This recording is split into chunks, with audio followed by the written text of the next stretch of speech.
Okay, Ken, where do we go from here? Because from Washington and Langley, it probably looks like a computer game with their drones and all of that there.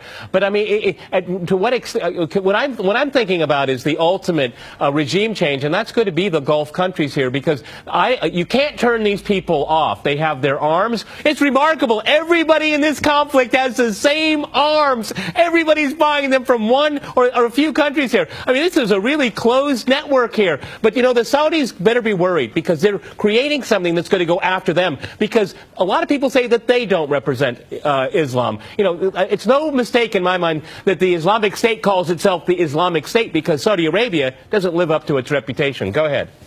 Well, there are very obvious solutions. One is to arrest the traitors in the U.S. Congress and White House who have sworn to uphold the U.S. Constitution, and somehow the American people have sat by while the president has afforded himself the power to execute anyone, anywhere, anytime, for any American citizen to be detained without any due process of law, no representation, incognito, and theoretically he could be condemned to death by a military tribunal in secret and executed. All of this operating under supposedly the United States Constitution. So all of these traitors need to be arrested, first and foremost. When Netanyahu came to the Congress a couple years back, he received 29 standing ovations by these cowardly chicken hawk traitors. So the American patriots need to stand up and grab a pair and ultimately have some integrity and get rid of these traitors. Secondly, cut off all funding to Israel. Israel is a pariah state, a criminal state. It is committing active policies of genocide by the legal definition of the word according to Black's Law Dictionary. That country needs to be cut off right now.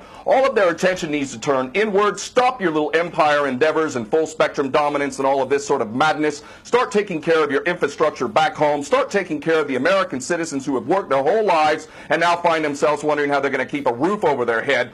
All of that is very obvious and very sensible. Or America can continue to decline into an absolute total pariah state, hated and resented around the world, and maybe bring the whole world into World War III. I would prefer that we do the former instead of the latter, but ultimately we need some serious change in government, and that means getting rid of these traitors.